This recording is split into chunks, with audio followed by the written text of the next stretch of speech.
Ya Ali Madad. Al-Waiz, Abu Ali, Wise number 28.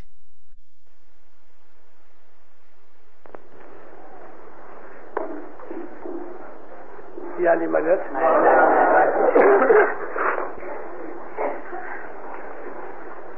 आपकी जमात को देख के मुझे बहुत खुशी हुई।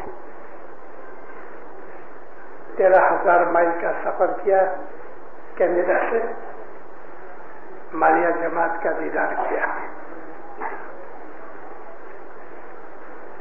अल्लाहुम्मा सल्ली अला मुहम्मद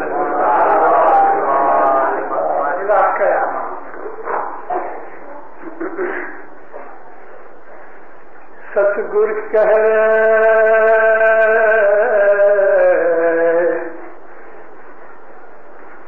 प्रेम भक्ति तो हृदय वसे अनंतर लगा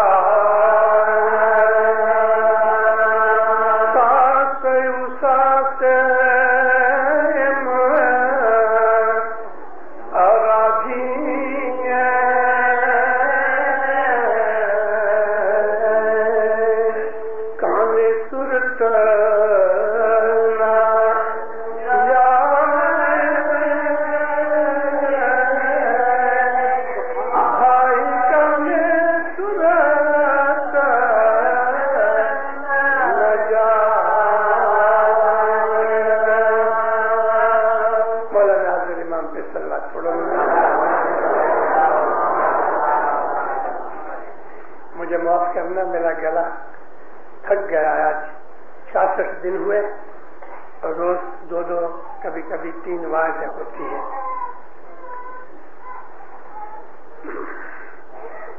मजहब, धर्म प्रेम का सौदा है। मजहब के अंदर कोई तरह का फोर्स, जबरदस्ती नहीं। कुरान में खुदा फरमाता है कि मजहब के अंदर कोई भी जबरदस्ती नहीं। ये प्रेम की बात है। इंसान को सबसे पहले कोई चीज, जैसे कि मोटर, बंगला, दरदागीना, जब वो देखता है तो उसको ऐसा होता है कि मैं इसको खरीदूं। फिर वो उसको खरीदता है और उसका उपयोग करता है, खुशी पाता है। इंसान को जब भूख लगती है तो उस वक्त अगर कुछ नहीं मिलता तो जो मिल जाए वो अपनी भूख मिटा लेता है। लेकिन अगर बहुत सी चीजें हों तो वो अपनी मनपसंद चीज खाता है। कई आदमियों को एक चीज भाती है, दूसरी चीज नहीं भाती। आप मेरी जबान समझते हैं बहनों?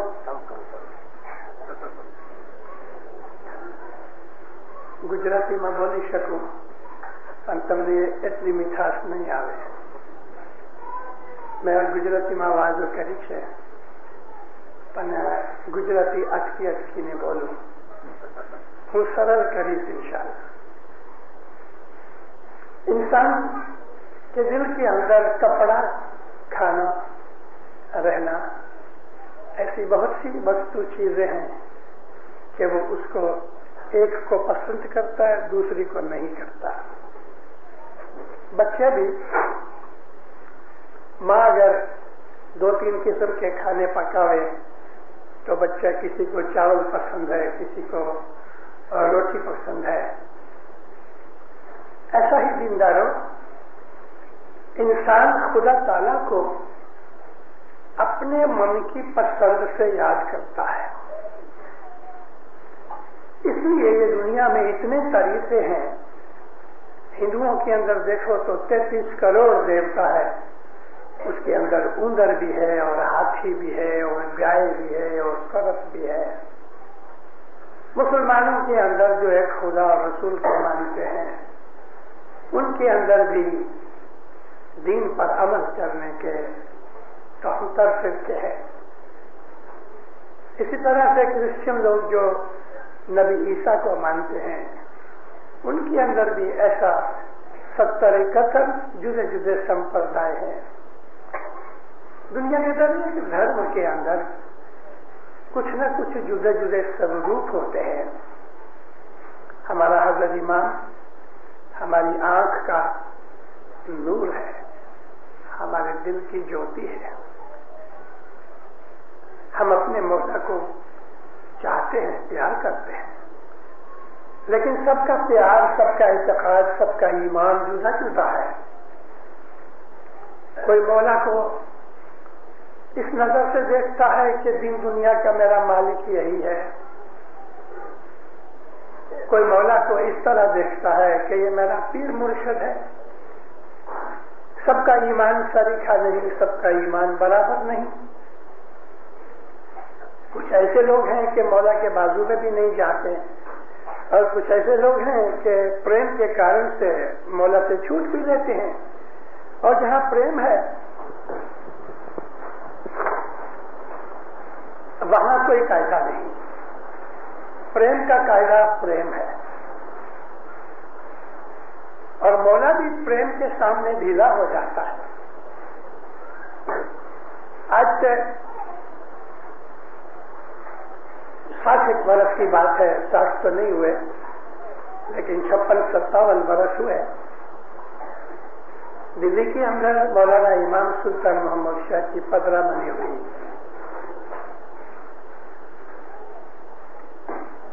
सारी पंजाब की जमात को मौला ने दिल्ली बुलाया। मौला का उधर पॉलिटिकल काम थे, इसलिए मौला फरमाया मैं पंजाब नहीं आता, तुम दिल्ली आओ। 8000 इस्माइली की जमात दिल्ली में भेजी हुई, इकट्ठी हुई।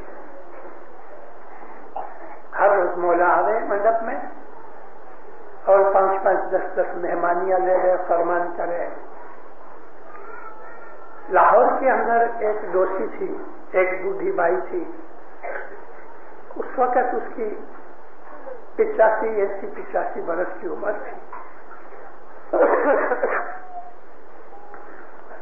हम लोग उसको छोटी उम्र में जब देखते थे तो हमको ऐसा लगता था कि इसमें कुछ गांडपन है,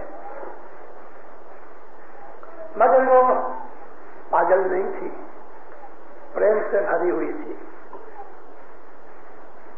बहुत छोटी उम्र में, जवानी में उसका घर वाला गुजर गया, और उसका सारा ध्यान मजहब में चला गया, बंदगी इबादत में चला गया। और अपनी शादी के उसके जो दागिने थे वो उसने रख छोड़े, कभी कभी निकाल के देखे और रोए। आस्ते आस्ते आस्ते आस्ते उम्र बड़ी होती गई, बच्चे बड़े हो गए, बच्चों के बच्चे हो गए, कुटुंब बहुत बड़ा हो गया। ये बस मौला को याद करे, अपना जीवन ऐसा निकाले। एक दिन इमाम सुल्तान मोहम्मद शाह आए और मंडप में बैठे। हमारे पीर सफदर अली मिशनरी हाथ बांधे मौला के हुजूर में खड़े हैं, जमात बैठी है। मौला फरमान करते हैं। थोड़ी देर हुई, उस वक्त बाइयां इस तरफ बैठी थी, मर्द आदमी मंडप में इधर बैठे थे। यहाँ मौला की कुर्सी है, तो ये पहली लाइन में नंबर 1 ये बाई बैठी हुई थी। उसका नाम तो मुझे याद नहीं, लेकिन हम उसको अम्मा हवा कहते थे, क्योंकि आदम की जो घरवाली थी सबसे पहली दुनिया के अंदर जो अम्मा हुई तो हवा हुई। हम उसको अम्मा हवा के नाम से पुकारते थे। अच्छी खासी लंबी थी। मौला को देखती रही, मौला फरमान करते रहे। फरमान पूरे हुए तो ये उठी। अब इसके सामने एक इतनी बड़ी रुमाल में बांधी हुई एक छोटी सी गठड़ी थी। तो इसलिए उठ के मौला के सामने जाके बैठ गई और मौला देखते रहे। इसने गठरी खोली, उसमें से चेन निकाला। ये सब उसकी शादी के दागिने थे। 50 बरस तक उसने रखे थे, शायद इससे भी ज्यादा। चेन निकाल के खड़ी होके कहती है मौला को, तू करे से बोले, मोहब्बत में तू करे से बोले, तू करके बोले। कहते खुदावन ये तू पहन। ये खड़ी हुई, मौला ने थोड़ा सर नीचे किया, इसने चेन पहनाया। मौला ने इसको शाबाश दी। अब ये उठी, अपने हाथ की विटियां निकाली। अब दुनिया में मौलाना सुल्तान मोहम्मद शाह हैवी थे, 150 रत्न वजन था मौला का।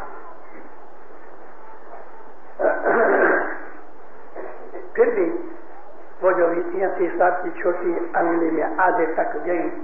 माँ बाप ने वो भी कबूल किया। अब ये फिर नीचे बैठ के उठी तो इसने हाथ की बंगड़ियां थी, 6 बंगड़ियां। अब कहाँ एक बाई का हाथ और कहाँ एक मर्द का हाथ, और वो भी सुल्तान मोहम्मद शाह का इधर तक पहुंची। तो अब वो बंगड़ी मौला के हाथ में कहाँ जावे और ये जोर करे। सारी जमात को बड़ा इंटरेस्ट आया। मौला फरमाते देखो हमको दुखता है, क्योंकि वो बंगड़ी पहना रहे, इधर तक आधी अंगुली तक बंगड़ी जा रहे। अब वो जोर करे, साहब बोले देखो हमको दुखता है। मौला को कहती है तू पहन। मुंह बनाया और जरा जोर से कहती है तू पहन, मैं छोड़ने वाली नहीं। अच्छा, ऐसा सब बोलते हैं, अच्छा पहना दो। वो बंगड़ियां चढ़ गई। हम लोग हैरान, ये हो नहीं सकता। मालूम नहीं उसके बाद काटनी पड़ी कि क्या हुआ, लेकिन बंगड़ियां पहना दी। फिर उसने कान की बूटियां निकाली तो इधर लटका दी ऐसा करके।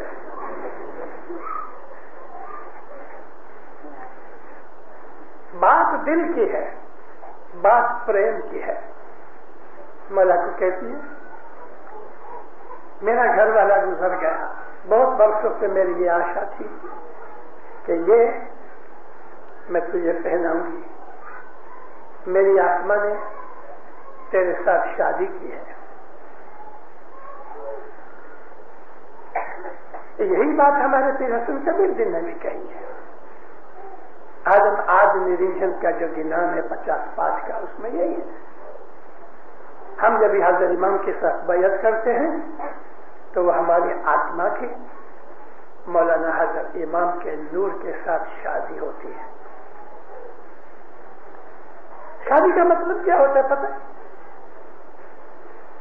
हम जिंदगी के अंदर एक लड़का एक लड़की शादी करते हैं। वो शादी का मतलब यह होता है कि औरत अपना व्यक्तित्व अपने धनी को दे देती है, वो उसके ताबे में रहती है और उससे संतान चलती है। ये 2 जने एक हो जाते हैं। और इधर क्या होता है कि हम अपनी आत्मा हजरत इमाम के नूर के साथ यदि शादी करती है तो हजरत इमाम मालिक है, खामिन है, मौला धनी है, नवी नवी आत्माएं पैदा करने वाला धनी है। वो खुदा के नामों में एक नाम है खालिक, अल खालिक, यानी कि इंसान, जानवर, वनस्पति सब पैदा करने वाला वो खालिक है। लेकिन खुदा के नामों में एक और नाम है जिसको कहते हैं अलबारी। अलबारी का मतलब है आत्मा को पैदा करने वाला। अल खालिक कहते हैं कि जो कुछ हमको दिखता है, जो मेटीरियल स्थूल वस्तु है, उसको पैदा करने वाला है। लेकिन अलबारी कहते हैं आत्मा को पैदा करने वाला। ये तमाम चीजें मिट जाएंगी, आत्मा नहीं मिटेगी। हज़रत इमाम फरमाया आत्मा हमेशा रहने वाली है। भले इंसान मर जाता है लेकिन उसका जो रूह है वो हमेशा हयात है। मैंने आपको पाठ सुनाया सलूके का, प्रेम भक्ति तो हृदय वस्तु। मौला के साथ हमारा जो प्रेम होता है उसका रेखान हमारा हृदय है और अंतर लह लगाए, वो आंख बंद करके अपने अंदर अपने मौला को याद करता है।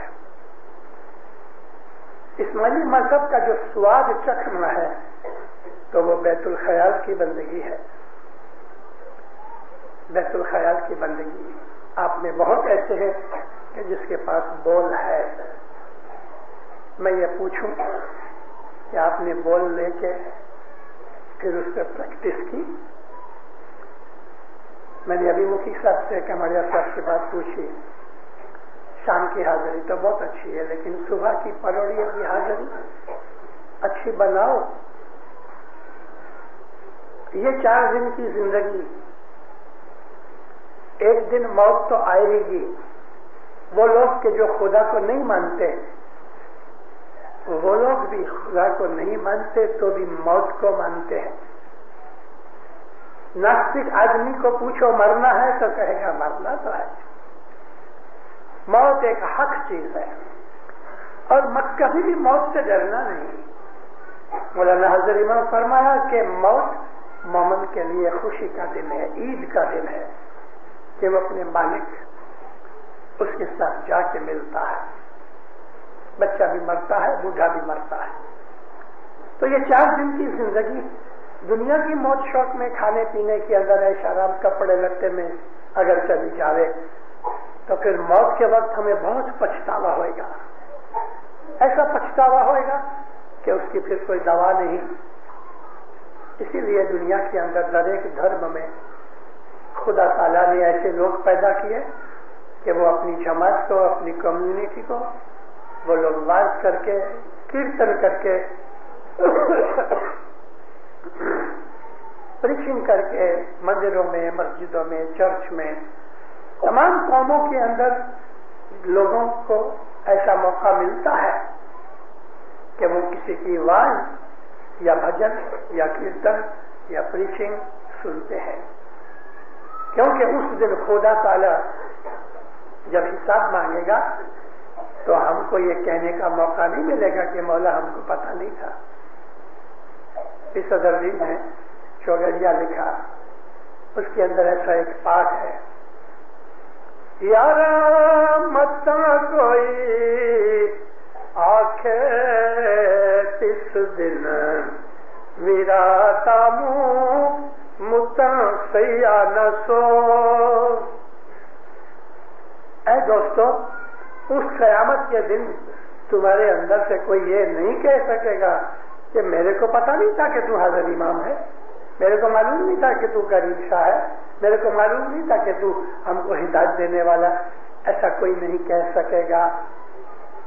सबको ये बात का पता है, पर कौम वालों को भी ये ख्याल है कि खुदा है, उनको हज़रत इमाम की शनाख्त नहीं।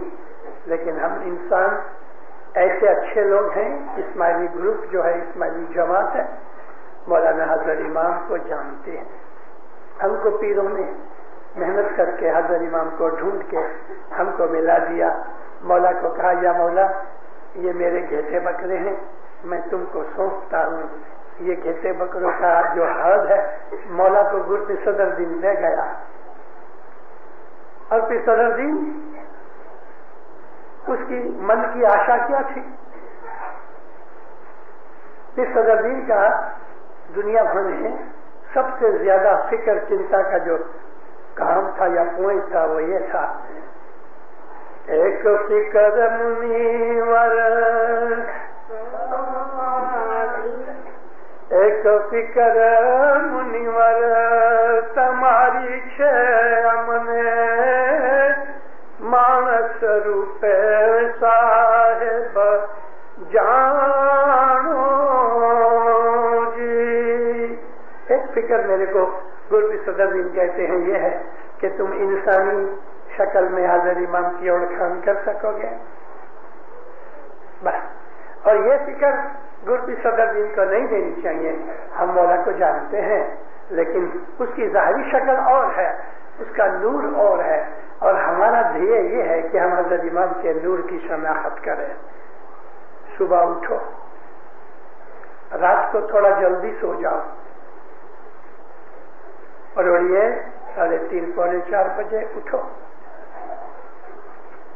सुबह की जो इबादत है वो आपको दीन दुनिया में ताकत देगी, आपके अंतकरण में नूर होगा, आप जो काम करोगे सफलता मिलेगी, गुनाह से बचने की शक्ति आएगी, दुख दूर होंगे और दुखों से भी बचने की ताकत आएगी।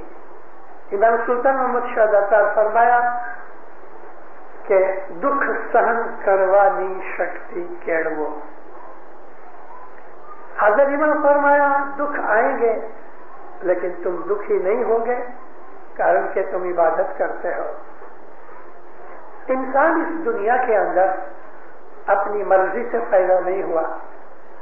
कोई जो बच्चा होता है उसको कोई नहीं पूछता, तो इंसान अपनी मर्जी से जन्म नहीं लेता। जब भी वो मरेगा तो भी उसकी मर्जी नहीं चलती, मोमन की मर्जी चलती है। जो आला दर्जे के मोमन है, मौत उनके हाथ में होती है, वो जब चाहे मर सकते हैं। और अगर उनको चाहिए कि मौत को ठला देवे, थोड़ा और जीना है, तो मोमन जी सकता है। मोमन को पूछा जाता है कि तुम्हें आना है, आमतौर पर मोमन यही कहता है कि मैं तैयार हूं, क्योंकि मोमन को इस दुनिया के अंदर मोह नहीं होती, उसको जिंदगी के अंदर खुशी नहीं मिलती। वो तो ये चाहता है कि छूटूं इधर से, मैं मौला के पास जाऊं, लेकिन फिर भी अमुक मोमनों को मौला काम देता है। तो मोमन है जो अपनी मौत को रोक लेता है न गिनान में। चोट न लगे उस संतन को तो जमरा रहा जख मारी रे वाला धन रे घड़ी जो दिन संत पधारा। गिनान बड़ी मीठी चीज है।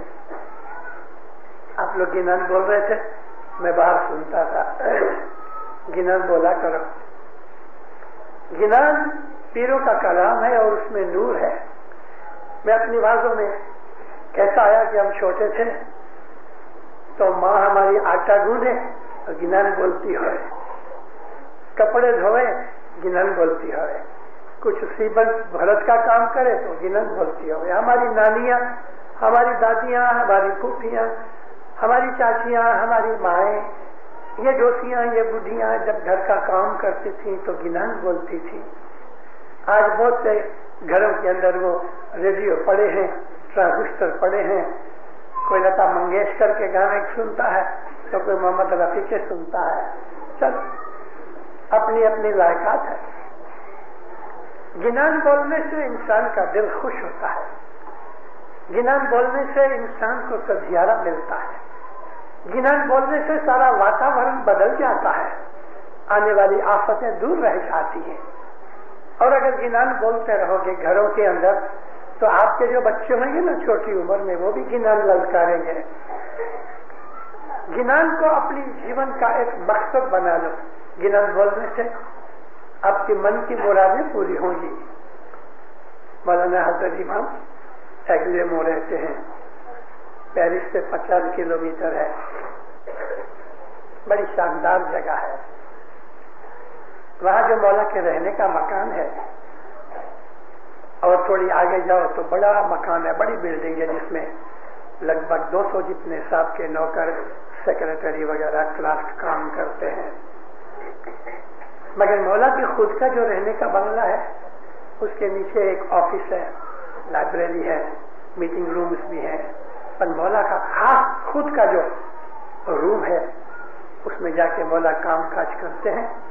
तो एक कोने में ट्रांजिस्टर पड़ा है, यानी कि रिकॉर्ड प्लेयर, और अंदर आहिस्ता आहिस्ता गिनान बोला जाता है और मौला काम करते हैं। 2-3 भाइयों ने अच्छी तरह गिनान बोल के मौला को भेजे।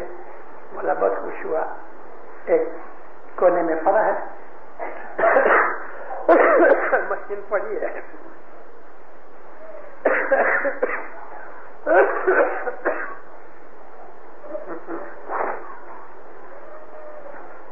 दिन हूं, गला बिगड़ गया मेरा। तो मौला गिनान सुनता है, अपना काम करता है।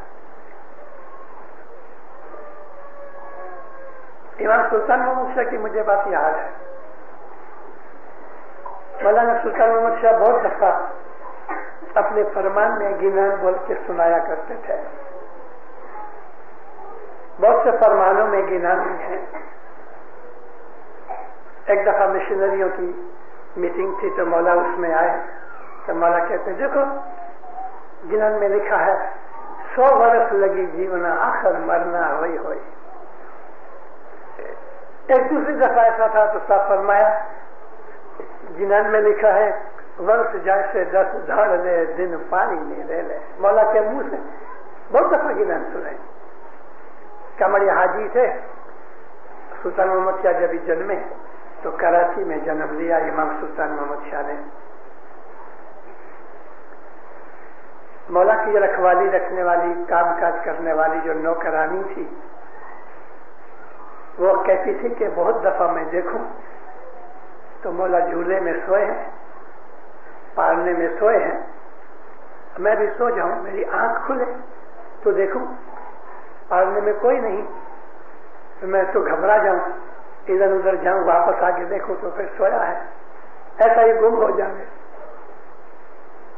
छोटी उम्र में ऐसी बहुत ही करामातें की इमाम सुल्तान मोहम्मद शाह ने। फिर ये गिनान बोला करे तो मौला सो जावे। भाइयां लोरी देती है ना बच्चे को, तो गिनान बोले मौला सो जावे। गिनान को अपने जीवन के अंदर ओत प्रोत करो और गिनान समझने की भी कोशिश करो। गिनान में हमारा जीवन गुजारने के लिए बहुत चीजें हैं। कि राजा का जो गिनान है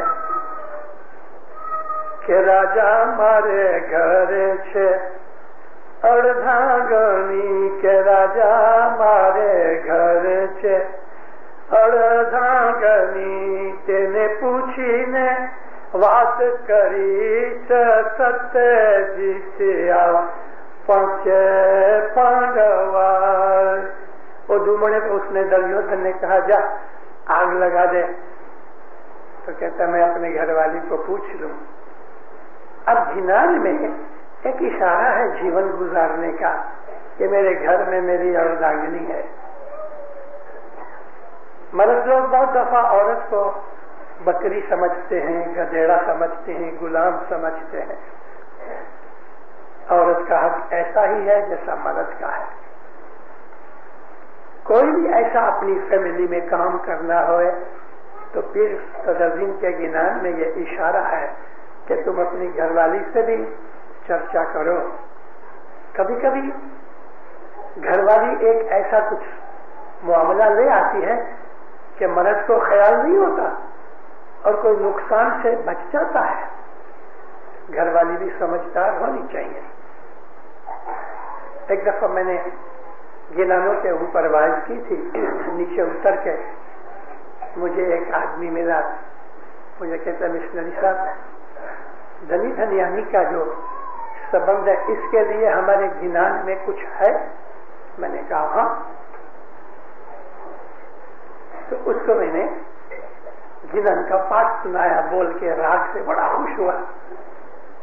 एक तो ये गिनान का पाठ मैंने अभी बोला, लेकिन है जी पुरुष नारी नुए कज धर्म राखो खमिया तो ना लागे कर्म जी। पुरुष नारी नु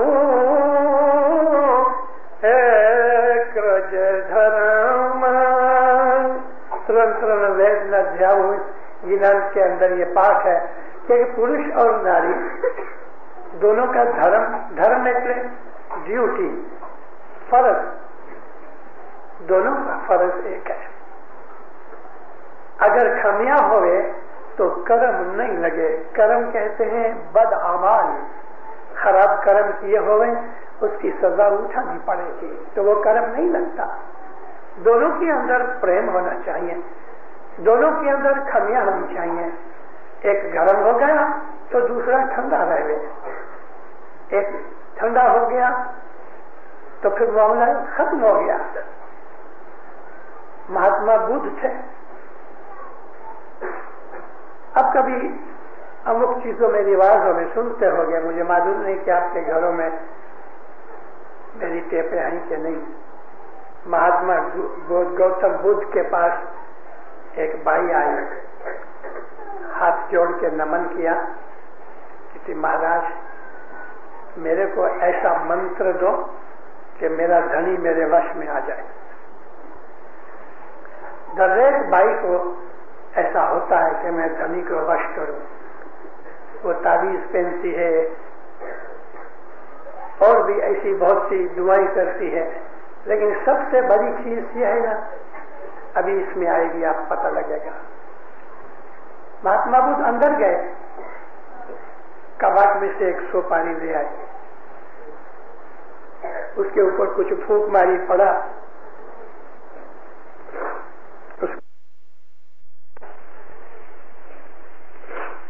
उसको बोला बेटा ये देख मैंने मंत्र के दिया है, तेरा धनी जब भी गुस्से में आवे तो ये सुपारी मुंह में रख लेना। सलाम करके चली गई। थोड़े दिनों के बाद ऐसा कुछ बात बन गई, वो ले आया, जल्दी खाना उसको चाहिए था, यहाँ खाना लेट हो गया, गड़बड़ हो गई, गुस्से हो गया, ये भाग के अंदर गई, सुपारी लेके मुंह में रखी। अभी सुपारी मुंह में होवे तो बोल ना सके ना, वो बोलता रहा, ये चुप। जब उसने देखा कि इतना बोलता हूं बोलती ज नहीं है, नजदीक आके बोला हा हा हा आज कैसा अच्छा हुआ, क्यों तू बोलती नहीं। वो ठंडा हो गया, खुश हो गया। तो फिर कहती सुपारी निकाल के देखो ये इसकी करामत है। भाई करामत ये थी कि तू बोलती नहीं थी। अगर मर्द गुस्से हो गया तो भाइयों को चुप हो जाना चाहिए, और अगर भाई गुस्से हो गई तो मर्द घर छोड़ के चले जावे, नहीं तो झगड़ा बढ़ जाएगा। ये हमारे धर्म की, हमारे मजहब की ये बातें ऐसी है कि घर में प्रेम से रहो। एक और बात मुझे कहने की है, हम हज़रत इमाम को जो प्रेम करते हैं तो हमारे सारे जीवन में प्रेम ही प्रेम होता है। जो मौला से प्यार करता है वो सबसे प्यार करता है। जो मौला को चाहता है उसका सलूक सबके साथ अच्छा होता है। बहुत से घरों के अंदर माँ लाड प्यार से बच्चे को बड़ा करे, शादी करे, बहू लेके आ रहे, बस थोड़े महीने पे बहू और सास के झगड़े हो गए। भाई ऐसा क्यों? ये बहू सास के झगड़े हमारे धर्म के अंदर, हमारे मजहब के अंदर, हमारी बंदगी के अंदर, हमारी इबादत के अंदर खलल डालते हैं। कोई तरीके का घर में झगड़ा नहीं होना चाहिए। सास है वो सगी मां से ज्यादा है, क्योंकि सारी जिंदगी सास के साथ गुजारनी है। और जो बहू है वो सगी छोकरी से ज्यादा है। छोकरी तो लग्न करके चली गई, अब सारी जिंदगी ये जो बहू है ना घर में रहेगी, और इसी बहू के पेट से तुम्हारे पोतरे पोतरियां पैदा होंगे। इसलिए अपनी बहू को प्रेम से रखो। सगी छोकरी पेट से जन्मी, ऐसा छोकरी की तरह, बेटी की तरह रखो। और जो बहू है उसका ये फर्ज है कि पहले सास को खिलावे फिर खुद खावे। घर में प्रेम रखो, धनी धनियानी में प्रेम होवे, सास बहू में प्रेम होवे, भाई भाई में प्रेम होवे, बहन बहन में प्रेम होवे। एक दूसरे के साथ दया भावना प्रेम रखो। जानवर के ऊपर भी दया करो। जानवर को भी उस बेचारी की जबान नहीं है तो उसके खाने पीने का खुदा ताला ने आपको ये सौंपा है कि उसको खिलाओ। जानवर को भूखा रखोगे तो खुदा का जुल्म, खुदा के दरबार के अंदर, अस्तगफिरुल्लाह, खुदा तो जुल्म नहीं करता, मगर खुदा के दरबार में ये जुल्म माना जाएगा। मूल चीज ये है कि हमारे दिल में हमारे हज़रत इमाम की मोहब्बत होवे, और इस मोहब्बत के कारण से हमारी जबान मीठी है, हमारा सलूक अच्छा है, हम किसी का हक नहीं खाते, हम किसी की गिबत गिला निंदा नहीं करते, क्योंकि जो आदमी मौला को प्रेम करता है, जो मौला को चाहता है, उसकी जिंदगी के अंदर फिर गुनाह और ऐसी भूलें नहीं होती, और प्रेम भक्ति मौला की हृदय में रहती है। इस हृदय को वो साफ करती रहती है। हमारे अंदर छुपी हुई जो खराबियां, हमारे गुनाह है, वो मौला के प्रेम और मोहब्बत से साफ हो जाते हैं। जैसा कि पीर ने गिनान में ऐसा कहा है, ए सखी सगड़ारों में रोम के लागा जपवारे, त्यारे सगड़ा घट नाचोर लागा छपवारे। मौला की इबादत में, बंदगी में जब हम ध्यान लगाते हैं, सारे दिन हम मौला को याद करते हैं, अपनी दुनिया का भी हम काम करते हैं, और हमें काम करना चाहिए। आप देखो, खेतर करो, आप दुकान करो, आप नौकरी करो, आप कुछ भी काम करो, काम हाथों से करो, दिल में मौला को याद करते रहो, तो जो घट के अंदर छुपे हुए हमारे गुनाह, हमारे खराब विचार है, वो एक एक करके भाग जाते हैं। मौला का प्रेमी सबसे प्रेम रखता है। मौला को मोहब्बत करने वाला सारी दुनिया के साथ, जानवर होवे कि इंसान होवे, उस आदमी की हालत अच्छी होती है। इमाम ये चाहते हैं कि हम ऐसे अच्छे इंसान बने। इमाम सुल्तान शाह फरमाया, लोग कहें कि आगा खान के मुरीद फरिश्ते जैसे हैं। हमको ऐसा होना चाहिए। अरे जब कोई आदमी आपसे झगड़ा करे और आप चुप रहो, वो खुद थक के चुप हो जाए, तो वो आपको पूछे कौन हो आप? मैं आगा खान का मुरीद हूं, मैं इस्माइली हूं, तो उसके दिल में हर एक इस्माइली की हालत ऊंची नजर हो जाए। हम आखी जमात को ऊंचा कर देते हैं, और अगर हमारे में से खुदा न करे कोई एक आदमी चोर निकले, डाकू निकले, तो कहेंगे भैया ये खोजो है, खोजो। आगा खान का मुरीद है तो जमात का भी नाम बदनाम, हाजिर इमाम का भी नाम बदनाम। हमारे अमल आवाज अच्छे होवे, हमारी नजर पाक होवे, हमारा मन पाक होवे, हमारे हाथों से कोई गुनाह ना होवे, हमारे पांव गुनाह की जगह पे न जाए, यही मोमिनपन है और इबादत बंदगी और इस्माइली मजहब का तरीका है।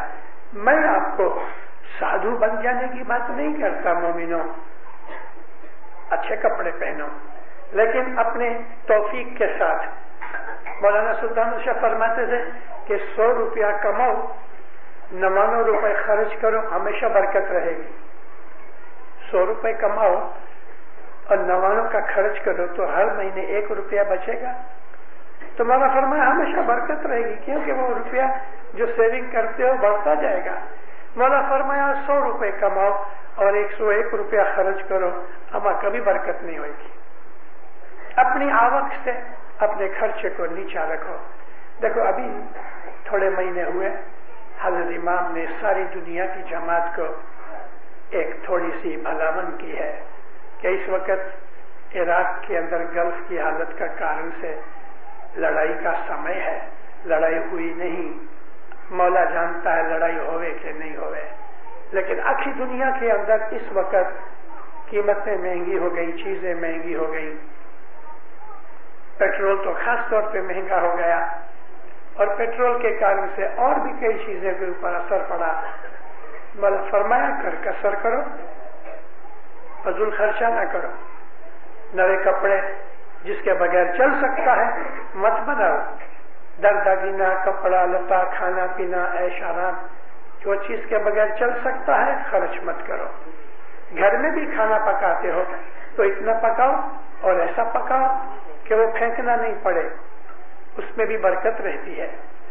लेकिन जरूर मैं अपनी बहनों बेटियों को कहूंगा, घर में जो कुछ भी पकाओ थोड़ा सा नांदी के तौर पे हाजिर इमाम की मेहमानी जरूर लेके आना, जरूर लेके आना। आप जो खाते हो उसमें से थोड़ा भाग इमाम को पहले खिला के फिर खुद खाओ, क्योंकि ये हमारे मजहब की रीत है। हम हजरत इमाम को रोज मेहमानी खिलाते हैं। जो आदमी हर रोज मेहमानी खिलाता है, मौला कहते हैं अगर उसकी कोई दसवंत की भूल चूक हो गई तो नांदी में से मैं उसकी दसवंत की भूल चूक माफ करूंगा। दसवंत की भूल चूक है, जानबूझ के दसवंत कम की वो नहीं, अजानी भूल हो गई। तो एक आदमी बैठा था, मौला को कहते या मौला जो नानी खरीद के लेके जावे तो सब फरमाया उसके भी पैसे रकम दसवंत की भूल चूक में मैं देखूंगा।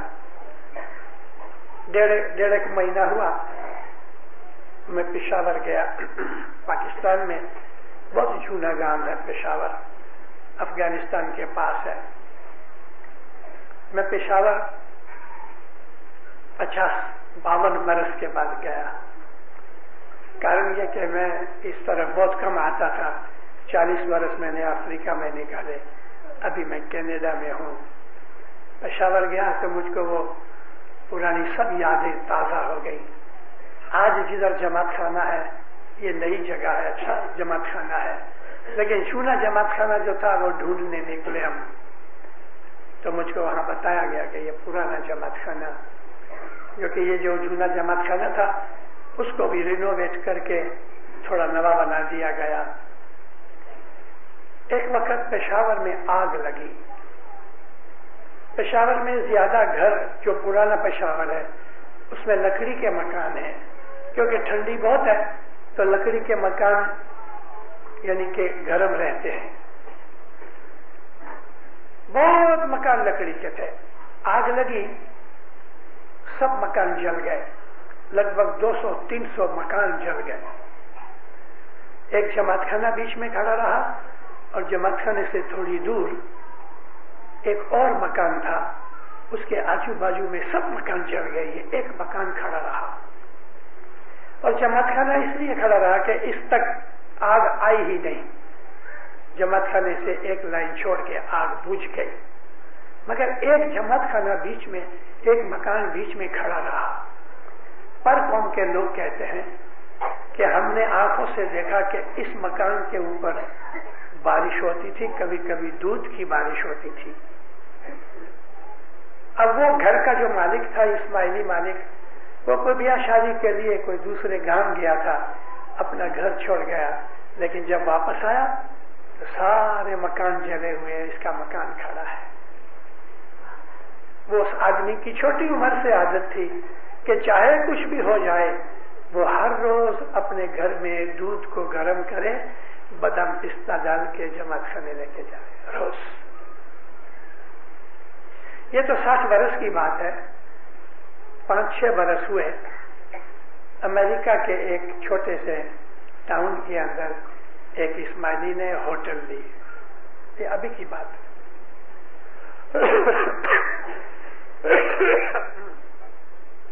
अमेरिका में ये होटल ली, बेचारे ने 2 महीने हुए, होटल अच्छी नहीं चली, धरतीकंप आया।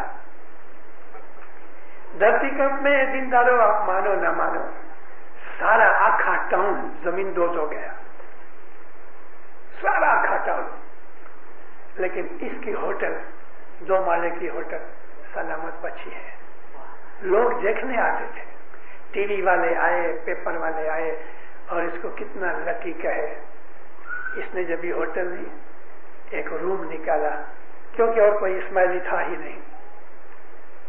इस रूम को जमात खाना बनाया। ये और इसकी घरवाली और 2 छोटे बच्चे, ये लोग शाम को सुबह को 3 वक्त ये उधर जाके मौला की बंदगी करे, दुआ पढ़े, और जब तक दुआ ना पढ़े खावे नहीं। हर रोज नांदी निकाले, खुद ही नांदी करे। ऐसा नहीं है कि चलो पैसे डाल दो, नहीं, रित से नांदी करे तो कोई, कभी औरत नांदी करे तो मर्द बढ़ावे, और मर्द नांदी करे तो वो बढ़ा देवे। सारी जमात खाने की क्रियाक्रम करे, चोखा पक्का दसवंदी। सारा टाउन जितना था, सारा टाउन टूट गया। इसका एक होटल रहा। अब क्या हुआ, गवर्नमेंट के आदमी आए, किधर रहे, इसकी होटल में। वो टीवी वाले आए इसकी होटल में, पेपर वाले आए तो इसकी होटल में, लोग इसका वो इंश्योरेंस वाले आए तो इसकी होटल में जगह ना मिले। और इतनी मशहूर हो गई कि कोई भी आदमी बोले तो बोले उसकी होटल में जाना। इसका तो बिजनेस भी बहुत अच्छा हुआ, आगे बढ़ने लगा। लेकिन दसवंध ही था, चोखी दसवंध देने वाला आदमी। 40 बरस पहले मैं अफ्रीका में घूमता था। एक शहर है, उसका नाम है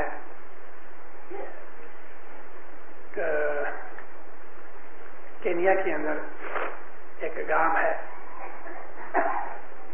अभी याद आ जाएगा तो मैं बोलूंगा।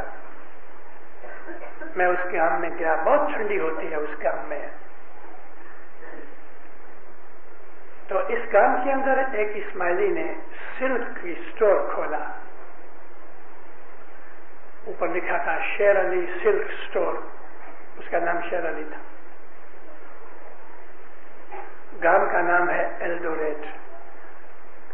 नैरोबी से 100 माइल ज्यादा ऊपर, लगभग 125 माइल है एल्डोरेट। मैं जब आवाज करके नीचे उतरा तो एक आदमी मेरे पास, यही शेर अली भाई आया, मिशनरी साहब, कल मेरे घर खाना खाओ। मैं नीचे 8 बजे उतरता हूँ दुकान खोलने के लिए, तो मैं खा पी के नाश्ता करके मैं नीचे आया। मैंने ताला खोला तो अंदर देखता हूँ कि सारी दुकान खाली है। मुझको ऐसा हुआ कि आज मैं भूल गया हूँ, किसी दूसरे की दुकान में आ गया। बाहर निकल के देखा तो दुकान मेरी, या मौला, सारी दुकान खाली। और एक छोटा सा बॉक्स पड़ा था जिसमें कैश पैसे रहते थे, वो भी उखाड़ दिए गए थे। डाकू लोग पिछली तरफ से आए और इसकी सारी दुकान खाली कर गए। लाखों का माल चला गया। ये कहते हैं मुझको धक्का तो जरूर लगा, लेकिन मैं बैठ गया। पहले काम यह किया कि तस्बीह लेके मैंने तस्बीह निकाली कि मेरे को शांति मिल जाए। तस्बीह में इसको सधियारा मिल गया। पुलिस में जाके रिपोर्ट की, पुलिस वाले आए, रिपोर्ट ली। ये बोलता मैं घर जाके ऊपर, ये पुलिस का सब काम हो गया। मैंने एक खत लिखा, मौलाना धनी सलामत दातार सरकार आगा शाह सुल्तान मोहम्मद शाह के हुजूर में खत लिखा।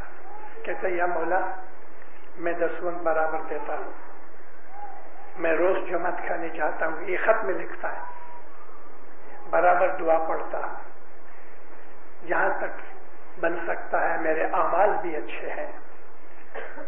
तो फिर सदरुद्दीन ने लिखा है, अंदर पाठ लिखता है, जी अच्छी अच्छी करनी कमाओ मेरे भाई, तो अगन न बाड़े पवन न डोड़े, पानी न बोड़े, राजा भी जंग न दीजिए जी। पाठ लिखा, या मौला मेरा ये हक का पैसा, मेरी हक की कमानी, मेरा सारा माल मुझको वापस मिलना चाहिए। कहते मैंने खत तो लिख दिया, आवेश में पोस्ट करके आया, तभी मेरे को ऐसा लगा ये मैंने क्या किया। धनी माँ बाप को मैंने तकलीफ में डाल दिया। 15 दिन हुए, मौला का जवाब आया, मेरे रूहानी बच्चे शेर अली, मुझको तेरा खत मिला। तू जैसा लिखता है कि तू दसवंदी है, बराबर खिदमत करने जाता है, सच्चा इस्माइली है, तो तेरे को फिक्र नहीं करनी चाहिए, जरूर तेरा माल सारा वापस मिलेगा। साहब का खत आया कि मैं तो बहुत खुश हो गया और मुझको यकीन हो गया कि मेरा माल वापस मिलेगा। एक दिन रात को 9 के 10 बजे पुलिस वाले आए इसको जगाने के लिए, कभी एक माल मिला हमारे साथ, अभी अभी चल। उनकी गाड़ी में बैठ के गया, सारा माल पड़ा। पुलिस ने उधर पैरा लगा दिया और दूसरे दिन ये सारा माल लेके आया, चोपड़ा निकाल के हिसाब किया, एक वार भी कमती नहीं था। लेकिन कहते हैं मिशनरी साहब, मेरे थोड़े जो रकम के कैश पैसे थे वो चले गए, वो नहीं मिले, वो भी जरूर मेरी कोई भूल हुई होगी, नहीं तो वो भी नहीं जाते।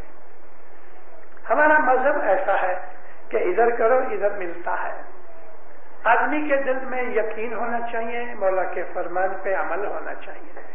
अमल करो मोमिनो, मौला की फरमान बरदारी करो, मौला की ताबेदारी करो, मौला के फरमान पढ़ा करो और उसमें देखो कि कौन सा फरमान मैं अमल में नहीं लाता, उसके ऊपर अमल करो।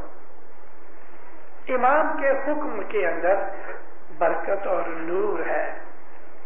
अभी मैंने एक बात सुनाई, कराची के 15 माइल पे एक गांव है मलीर। मैंने 2-3 दफा ये बात इसलिए की कि मौलाना हजर इमाम की अमुक ऐसी मीठी मीठी बातें जमात को सुनाने में जमात को भी मजा आता है। उधर एक मोहम्मदी एकेडमी है अपनी, जिसमें छोकरे और छोकरियां दोनों पढ़ते हैं। बहुत अच्छी जगह है। राजकोट के अंदर वारिस ईसा नूर मोहम्मद ने जिस तरह से ये लगा रखा है, वहां ये मोहम्मदी एकेडमी है। अच्छी बिल्डिंग है, खाना पीना हवा पानी सब अच्छा है, लेकिन एक उधर तकलीफ ये थी कि पानी की तंगी थी और पानी की गाड़ी मंगानी पड़े कई माइल से। तो ये जो डायरेक्टर्स थे बोर्ड वाले, इनकी एक मीटिंग में ये बात बनी कि हमारे पास इधर एक वाई है, इस कुएं को साफ कराया जाए। तो इन्होंने आदमी रख के कुएं को साफ कराया, थोड़ा खर्चा भी किया, पानी अंदर से निकला और गवर्नमेंट केमिस्ट को यह पानी भेजा। तो गवर्नमेंट केमिस्ट ने जवाब दिया कि यह पानी मत पीना, जानवर के लिए भी अच्छा नहीं, वनस्पति में डालोगे तो वनस्पति भी सड़ जाएगी, बंद कर दो कुआं। इन्होंने बंद कर दिया, लेकिन पानी की तंगी चालू रही। फिर कुछ 1-8 बरस के बाद पानी की बात निकली, तो उनका चेयरमैन था, उसको यूरोप जाना था। इन्होंने कहा कि तुम यूरोप जाते हो, थोड़ा सैंपल का पानी ले जाओ, मेहमानी रखना, मौला को कहना कि या मौला तू दुआ कर तो ये पानी अच्छा हो जाए। तो ये आदमी यूरोप गया, मौला के हुजूर में टाइम मिला, मौला बैठे, बहुत सी बातें पूछी। तो फिर इसने मौला को अर्ज की, मौला मुझको कुछ कहना है। बोल क्या है? कि खुदावंद ये पानी मैं लाया हूँ सैंपल का, हमारे पास कुआं है, बहुत खराब पानी है, और खुदावंद तू तो हमारा मालिक है, दिन दुनिया का पैदा करने वाला है। तो साहब इसको पूछते हैं, तुम्हें ऐसा लगता है कि मैं ये पानी ठीक कर सकता हूं? तो कहता हाँ खुदावंद आप में ये शक्ति है। साहब हंसने लगे, अच्छा इधर रहने दो, कल आना।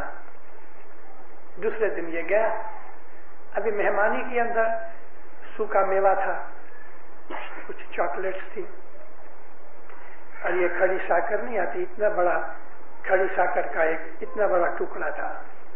और आपको मालूम है कि खड़ी साकर पानी में डालो तो गलती नहीं, बहुत टाइम लग गया। उसको कूटो तब जाके वो मिक्स हो गए। ये आदमी कहता है मुझे मिशनरी साहब मैं आंखों से देख रहा हूं। हजरत इमाम ने प्याला लिया और पानी की बोतल अपने हाथ से खोल के प्याले में डाली, और माँ बाप ने ये खड़ी साकर का इतना बड़ा टुकड़ा उसमें डाल दिया। गर्म पानी में जिस तरह बर्फ उगल जाती है, ये टुकड़ा इस तरह से उसमें, और तो गर्म भी नहीं था, ठंडा पानी था। एकदम 10 सेकंड के अंदर तो वो मिल गया। माँ बाप ने कुछ पढ़ के फूंक मारी और मुझको दिया कि देख ये पानी ले जा, तुम खुद नीचे उतरना वाय के अंदर, मुझे याद करके ये पानी डाल देना, जो मेरी दुआ है, पानी अच्छा हो जाएगा।